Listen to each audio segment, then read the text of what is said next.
আদি মামা, তোর কাছে আমি একটা রিকোয়েস্ট করতেছি, প্লিজ তুই কিছুক্ষণের লেগে সোনাইপার কিং থেকে সোনাইপার কুইন হয়ে যা, প্লিজ মামা, রিকোয়েস্ট করতেছি, আমি তোর পা ধরতাছি।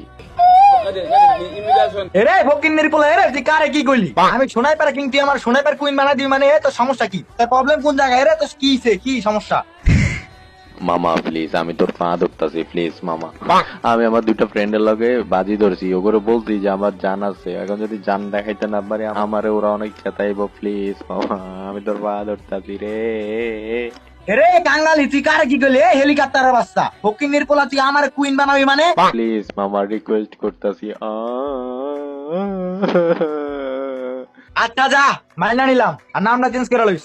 আচ্ছা আচ্ছা ঠিক আছে জানু, চলো চলো। কি রে, তোরা না কইছিলি আমার জান নাই? আমার জান আছে, সোনাইপার কুইন আমি আনতাছি, দেখ। আল্লাহ নেওয়াজ, তোর গার্লফ্রেন্ড তো বেটা অনেক হট বেটা, কই থেকে পাইলি তুমি হট একটা গার্লফ্রেন্ড? আরে নেওয়াজ ভাই, ও ভাবি তো অনেক সেক্সি, আই লাভ ইউ ভাবি। শালা তাই? আমি এত কিউট, আল্লাহ রে, আমার বিশ্বাস হচ্ছে না। এই ভাবি, আপনার নাম্বারটা দিবেন, রাত একটু কল দিতাম আর কি। এরে ফকিন্নির পোলা, আমি সোনাইপার কুইন না, আমি সোনাইপার কিং। আর তুই যে নাম্বার খুঁজতাছস, নাম্বার তার পিছন দিয়া দিন। ফকিন্নির পোলা খারাপ, খারাপ ফকিন্নির পোলা, তুই আজকে দাঁড়া, তুই খারাপ।